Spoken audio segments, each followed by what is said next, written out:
আসসালামু আলাইকুম সবাইকে। বড়মগাছা স্পোর্টিং ক্লাবের পক্ষ হতে প্রান্তিক কৃষি কর্মশালা উপলক্ষে বড়মগাছা ইউনিয়নের খামারগাতি নামক একটা গ্রামে আমরা আজকে কথা বলবো সেই সফল উদ্যোক্তা দুলাল হোসেনের সাথে। দুলাল হোসেন মিয়া তিনি একটা নতুন ধরনের আবিষ্কার করেছেন, মানে কীটনাশকের অল্টারনেটিভ হিসেবে। সেটা হচ্ছে তিনি নিম পাতার গুঁড়ো এবং মেহগনি পাতার গুঁড়ো তার জমিতে রোপণ করে বেশ স্বাস্থ্যকর ফসল ফলাদি ফলাচ্ছেন। এ পর্যায়ে আমরা তার সাথে কথা বলবো। আপনি এই কীটনাশকের বিকল্প হিসেবে কিভাবে চিন্তা করলেন, এ সম্পর্কে যদি আমাদের নিউজকে কিছু জানাতেন। আমি কীটনাশক ব্যবহারে আপনার যেটা করছি, মানে যে বিভিন্ন প্রোডাক্ট ব্যবহার করি, কাজ হয় না।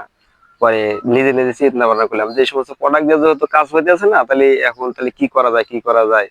এমরা তো সবজি তো আগের মতো ফলন আর হয় না।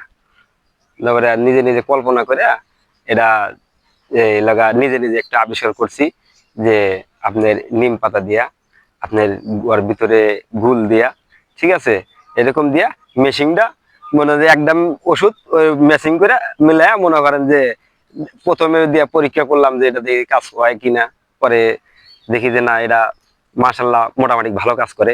পরে তারপরে আমি ওটাই দিই, যাতে আপনার বিষাক্ত মুক্ত এগুলা দিয়ে মনে হয় যে মানুষ খাবো, খাবারের জন্য সহজ, সবকিছু ভালো, আমার নিজের জন্য ভালো, অন্যের জন্য ভালো, স্বাস্থ্যের জন্য স্বাস্থ্যের জন্য ভালো। এই জন্য মনে করেন যে এটাই আমি বেশিরভাগ করি।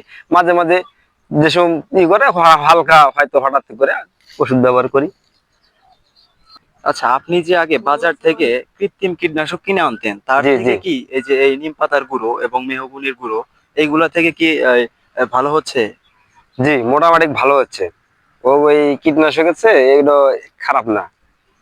এটা যে নিজে ফর্মুলা তৈরি করে যে দিচ্ছি, এটা খারাপ না। দেখা যাচ্ছে মোটামুটি ভালো ফলন হচ্ছে।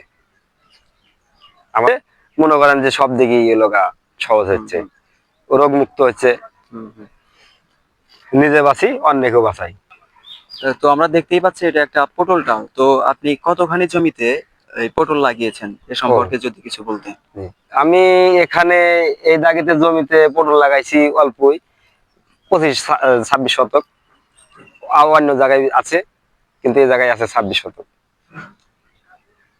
আচ্ছা, আপনিও তো পটলে মানে ওই মেহগনির গুঁড়ো এবং ওই ওই নিম পাতার গুঁড়ো প্রয়োগ জি করেছেন। জি তো জি, এক্ষেত্রে আপনি কেমন ফলন পাচ্ছেন বলে আশা করছেন? ভালো ফলন পাচ্ছি।